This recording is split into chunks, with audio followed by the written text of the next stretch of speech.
আসসালামু আলাইকুম। একা ভালো থাকার নাম জীবন নয়, তাই তো রাসূলুল্লাহ সাল্লাল্লাহু আলাইহি সাল্লাম শিক্ষা দিয়ে গেছেন, তোমরা তোমাদের প্রতিবেশীদের খোঁজ খবর নিও। এই বাবা নদী ভাঙ্গনে তার যতটুকু সম্বল ছিল তাও সে হারিয়ে ফেলেছেন। এই কষ্টের সময় এসেও আজ তার বাচ্চাটা বিড়াল রোগে আক্রান্ত, তাই আপনাদের কাছে তার বাচ্চার চিকিৎসার জন্য আবেদন জানাচ্ছেন।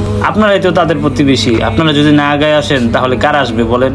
তাই তো আমরা আপনাদের বলতে চাই, 10টা টাকা দিয়ে হলো তার পাশে আপনি দাঁড়ান, তার বাচ্চাটাকে আপনারা বাঁচিয়ে দিন। হয়তো এটার বিনিময়ে আল্লাহ সুবহানাহু ওয়া তাআলা আপনাকে অনেক কিছু দিবেন। আল্লাহ সুবহানাহু ওয়া তাআলার প্রতি ভরসা রাখেন, বাঁচানোর মালিক আল্লাহ। ভাই আপনারা উসিলা হয়ে যান, দয়া করে ভাই 5টা টাকা দিয়া 10টা টাকা দিয়া এই ভাইটার পাশে দাঁড়ান, তার বাচ্চাটাকে আপনারা চিকিৎসার জন্য এগিয়ে দিন ভাই, যেন এই বাচ্চাটা আবারও তার বাবার কোলে ফিরে যেতে পারে, যেন এই অসহায় বাবাটা কঠিন রোগে আক্রান্ত বাচ্চাটাকে সুস্থ করতে পারেন, আবারও যেন কোলে নিতে পারেন একমাত্র আপনাদের উসিলায়। তাই যে যা পারেন আসেন আগে, আমরা এই বাচ্চাটাকে হেল্প করি, সাহায্য করি আমাদের সামর্থ্য অনুযায়ী।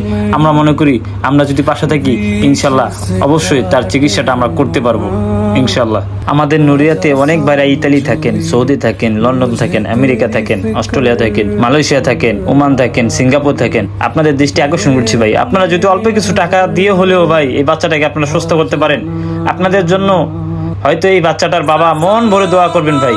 এই দোয়ার উসিলায় একদিন আপনি সাফল্যের মুখ দেখবেন ইনশাল্লাহ। ভাইরে বাবারও তো এমনই হয়, বাবারা বেঁচে থাকাকালীন তার সন্তানরা যে অসুস্থ হয়ে বিছনায় পড়ে থাকবে এটা বাবারা কখনোই মেনে নিতে পারে না। তাই তো অসহায়ের মতো আপনাদের দ্বারা দ্বারে সাহায্য চাচ্ছে, দয়া করে এগিয়ে আসুন। যার বাবা নাই সে বোঝে বাবার কি দাম, বাবার কি মূল্য। তাই বাবারা কোনোদিন মেনে নিতে পারে না তার সন্তান সে থাকাকালীন মারা যাবে, অসুস্থ হয়ে বিছনায় পড়ে থাকবেন। তাই আপনাদের কাছে জোরদার আবেদন জানাচ্ছি, এগিয়ে আসুন। হয়তো 10টা টাকা দিন, নয়তো শেয়ার করে দিন। আপনার আমার সংগঠন যুবকদের ইনসাফ।